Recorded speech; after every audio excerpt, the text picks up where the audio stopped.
Welcome to Olivia Media. Pana che tangotifotokozerani pakhala pali maripoti okhudzana ndi kuti anthu akumatuluka mu anthu amene analembetsedwa rather akumatulutsa mayina awo kawiri. Kodi zimene zizochitika chifukwa chani? Chifukwa pakadali pano tikugwiritsa ntchito mashini amene ngati MEC munavomeleza kunena kuti amene wa Malawi titha kuwakhulupirira. Zikomo kwambiri choyambirira tibwerere pambuyo pang'ono tinakhala tikufotokoza koyambirira kwenikweni mmene timayamba ntchito ya kalembera. Tinafotokozera kwa ma political parties koyambirira komanso tinali ndi ma program pamene timadziwitsa mtundu wa Malawi kuti kodi ntchito ya kalembera izayenda bwanji. Mukakumbukira tinafotokoza kuti monga mmene tinakonzerera makina aja anali offline, sanali kuti alumikizana kale kuti makina amodzi samayankhulana ndi makina ena chachiwiri. Kusonyeza kuti ngati pa registration center panali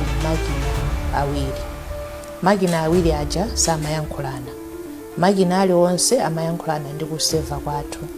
Izizi tinayika ngati security protocol kuti isakhale kuti data ikulowererana from EMD na iliyonse, chifukwa chokuti timafuna kuti tizitha kulondoloza kuti EMD inali pa center iyi ndipo data yake ndi iyi yayenda motere. Pachifukwa cha chimenechi zimatheka ndithu kuti munthu amatha kubwera kuzalembetsa pa registration center pa EMD imodzi.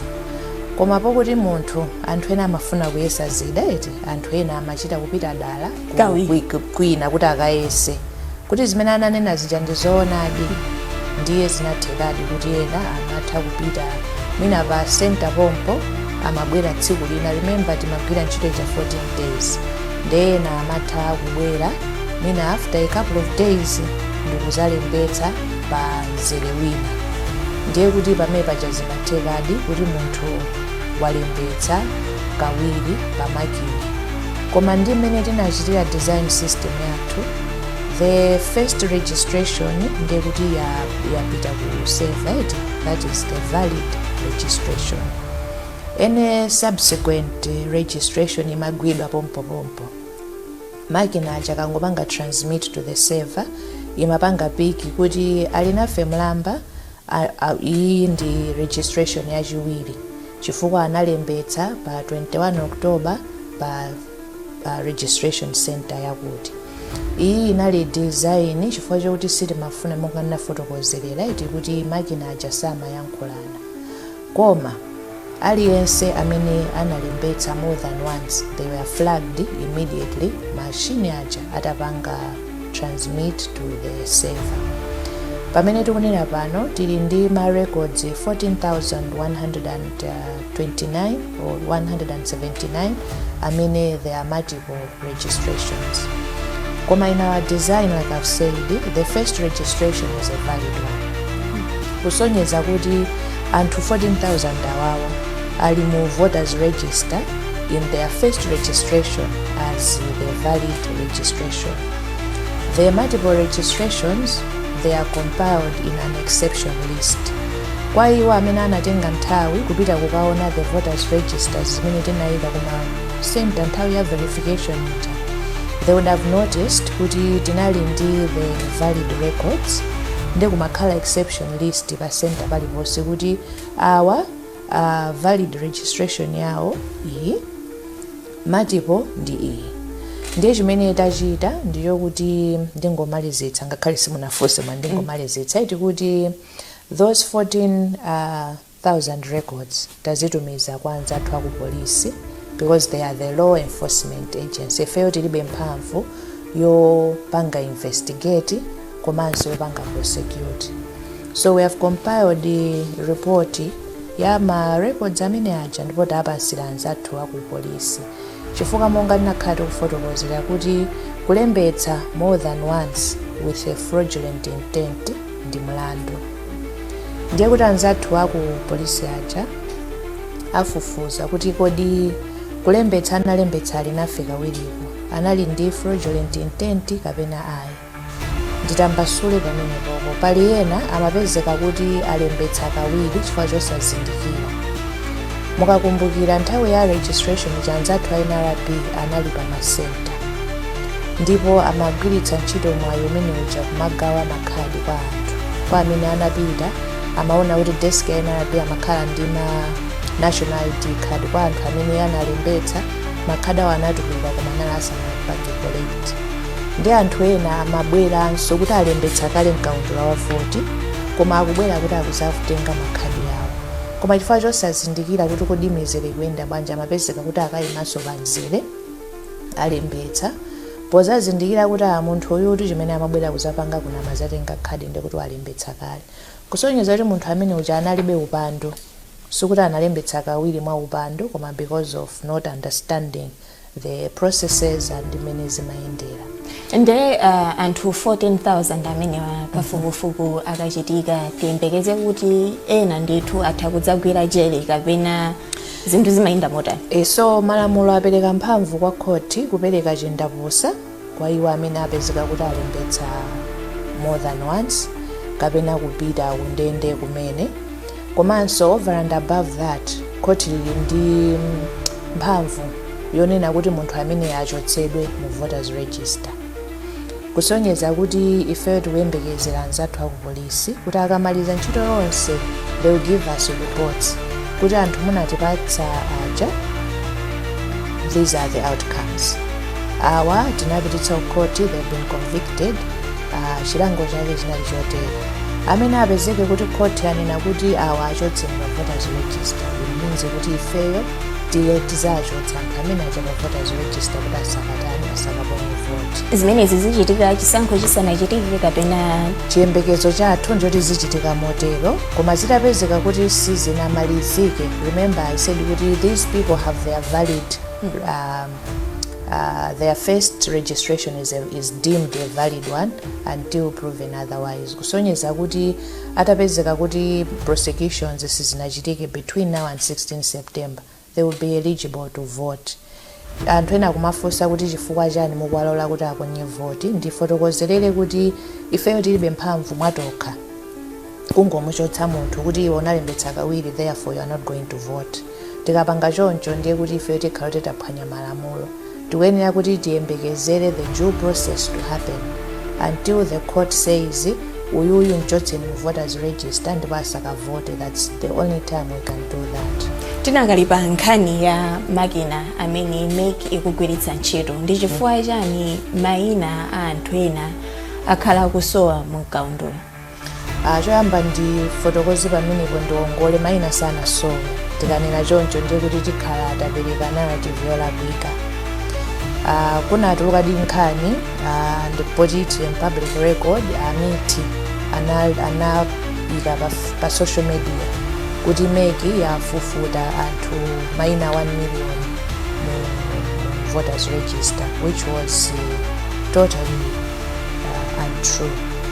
Mukakumbukira kuti nthawi ya matransfers kunapezeka anthu about 19 people atapita ku masenta kumene analembetsera kuti kumasenta kumene amafuna kuti apange transfer. Atapita kuti akapange transfer anapezeka kuti their names were not uploaded on the devices that were on those registration centers, koma mayina awo analipo mu kaundula, and we were able to effect their transfers subsequently. Komanso nthawi ya tinatsegula kaundula nthawi ya verification kuti anthu akawunikire kaundula uja either popanga dial star 2509 hash kapena ndikupita ku center kumene analembetsera kapena anapanga transfer to physically check kuti kodi dzina langa lilipo. As we komanso ma political parties tinapatsa copies of the voters register. As we speak today, palibe amene wabwera ndi report kunena kuti mayina awa mulibe anafufutikana. So ndiongole pamenepo komanso nditsindike kuti palibe dzina lake amene limasowa mu voters register.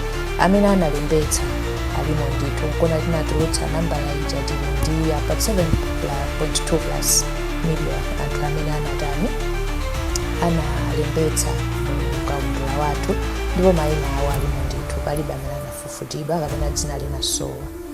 Awa ndi makina amene ali ndikuthekera kupangidwa haki. Kodi ngati bungwe mwakhazikitsa ndondomeko zotani zofuna kuonetsetsa kuti makina amenewa sakupangidwa haki komanso kuti muli ndi backup system yofuna kuonetsetsa kuti data yanu sizasokonekera? Nditsindike pamenepo ndithu kuti mmene MEC imapanga transition to the new technology inakhala pansi ndikuwunikira kuti kodi makina amenewawa komanso the technology kugwiritsa ntchito tingagwiritse ntchito motani.